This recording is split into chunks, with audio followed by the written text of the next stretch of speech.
for today's video ay magluluto ako ng tada, hindi giniling. Magluluto ka ng carbonara kasi birthday nga ni Bunso ngayon. So lulutuin natin yung kanyang all-time favorite na carbonara. So hindi ko na iisa-isahin kung ano yung ingredients niyan kasi for sure alam niyo na yan. So tara guys, magluto na tayo.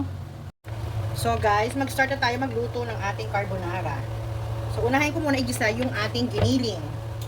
So ayan, habang hindi pa mainit yung mantika, maglalagay na din tayo ng butter para hindi masunog yung butter. Nadagdagan ko pa yan guys. Yung giniling natin, bali ano yan? 1 kilo. Half kilo na pork, half kilo na beef. So ayan guys, habang hindi pa nalulusaw yung ating butter, ilalagay ko na yung garlic. Konti lang. Okay, dagdagan natin. Doon sa kabilang stove, nagpapakulo naman ako ng tubig para sa pasta natin. Ayun na ako ilagyan natin. Dagdagan natin ng lakas. So guys, lalagay ko na rin yung ating onion para sabay na silang maluto.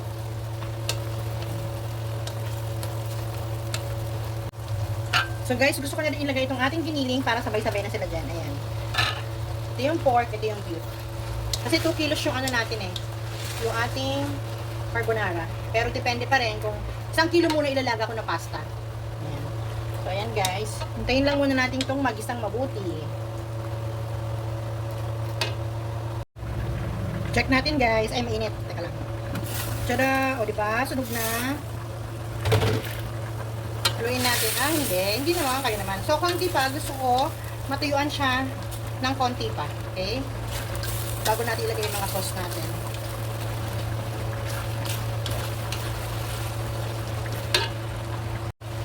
So, guys, ilalagay na natin yung itong ating cream of mushroom. Ayan. Dalawa yung ilalagay natin, guys, ha?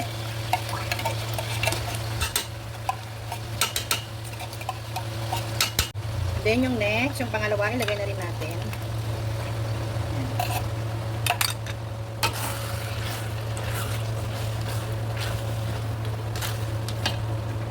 Siyempre, hindi natin sasayangin yung laman niya. Maglalagay ako ng konting tubig, kakanawin natin, saka ating dadagdag dito.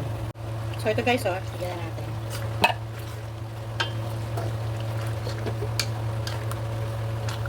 Hindi pa tapos yan guys, lalagay pa natin yung natin, all-purpose cream natin. Then guys, lalagay ko na yung ating all-purpose cream. Tatlo yung binili ko, pero dalawa muna ilalagay natin ha. Kasi maglalagay pa ako ng milk. So, diba? So, sayang uli yan. Lagyan natin ng konting-konting tubig lang naman guys. Sasalin ko sa isang, yan. Pinagsalin ko na doon sa dalawang lata. Tapos maglalagay na rin ako ng isang latang gatas. So, guys, kanya-kanya tayo ng version ng pagluluto ng carbonara ha. So, ako, ganito ako magluto. Pero for first time ko maglagay ng cream of mushroom. Yan. Then natin kumulo ng kaunti yan. Balikan natin siya mamaya guys. Guys, maglalagay na rin ako ng beef cubes. 2 beef cubes yung nilagay ko. Ayan. So, malulusaw na yan dyan. Haluin muna natin. Parang balik ko yung aking kawan. Ayan guys. Guys, ilalagay ko na rin yung ating mushroom para sabay-sabay na siyang kumulo. Diba? Isang kuluan. So, yung iba hindi naglalagay, pero ako naglalagay. Bakit ba? So, kanya-kanya tayo ng version, guys. Ayan. Mahina lang kasi yung apoy ko para hindi dumikit yung sauce sa ilalim ng ating kawali. Diba? So, guys, ito, meron akong milk cheese dito sa bahay. So, maglalagay tayo ng milk cheese. Kasi mamaya yung ating parmesan cheese, ipapaibabaw natin yun. Para masarap. So, ayan, magmemelt na yan dyan, guys. Para lumapot. So, konti pa, hindi pa siya masyadong kumulo. Kailangan kasi lutuin natin mabuti yung sauce para hindi agad masira pag may natira. Guys, maglalagay na ako ng konting parmesan cheese para yung lasa niya manuot na rin sa sauce. Yan. Oh, ang sarap ang creamy guys. So, nakita nyo ba yan? Diba? So, creamy. Isang kulo na lang, tapos okay na yan. Magluluto na tayo ng ating pansit. So guys, luto na yung ating sauce, luto na rin yung ating pasta. So guys, ang lutuin ko naman ngayon ay ang ating pansit. So hindi ko na uli isa-isahin yung ingredients natin. So nakikita naman niyo yan, di ba? So alam na rin niyo kung ano yung mga sahog sa ating pansit. Okay? So tara na guys, magluto na tayo. So yun guys, mainit na yung mantika natin. Ilagay na natin yung ating bawang at sibuyas. So, sabay na yung magigisa guys. Next naman natin yung ating kasim. Kasim yan guys, na nailaga ko na. So, malambot na yan. Bali yung pansit natin ay half kilo lang. So, hintayin muna natin yung magisang mabuti ha. Balikan natin siya mamaya. So, yan guys. Ilalagay ko na yung pinagkuluan ko kanina ng pork. Ilalagay na natin. Yan. Tapos, magdadagdag lang ako ng kalahating basong tubig. Kasi yung ano natin, bihon ay naibabad ko na. Maglalagay na rin tayo ng toyo. 1, 2, 3. So, mga ano yan, 4. Guys, maglalagay din ako ng pork cubes. Ayan. Luluso na yan dyan guys. Hintayin natin kumulo bago natin. Ay, hindi, paminta pa pala. Wait lang. So, maglagay na rin tayo ng paminta guys. Ayan. Durog. Tama na yun. Sasaluin natin. Hintayin na natin kumulo yan guys. So, guys, kumukulo na. Lagyan na natin yung ating bihon. Ayan.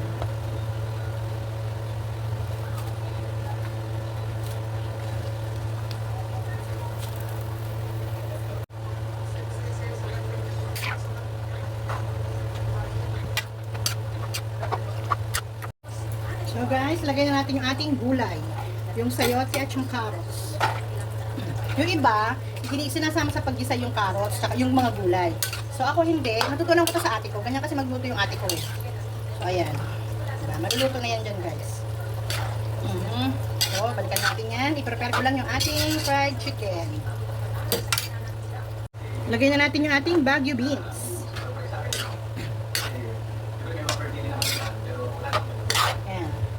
So, hintayin lang natin maluto yung mga gulay natin guys ha.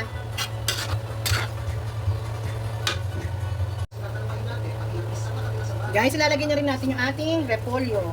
And then, konting ano na lang yan, inin. Kumbaga yung gulay na lang. Luto na to guys eh. Mayroon pa lang, patutuyuan na lang natin kasi may konti pa siyang sabaw. So, pag medyo naluto na yung gulay, okay na to. Okay? Gawin lang natin para ano, yung gulay maluto. Pantay maluto.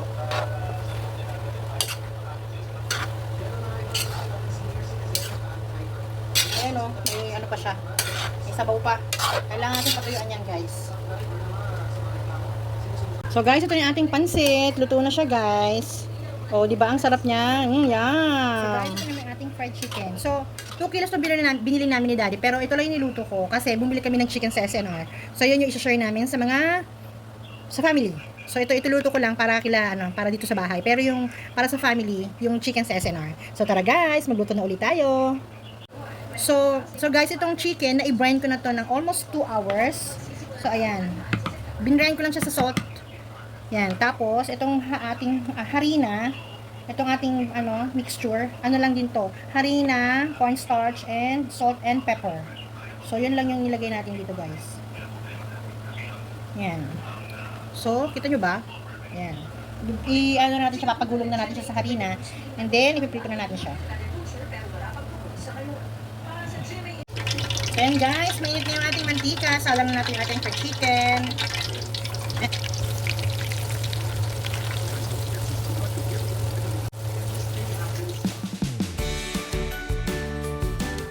Ito na po ang mga pagkain niluto ko. Sana nagustuhan nyo. Thank you for watching. Bye!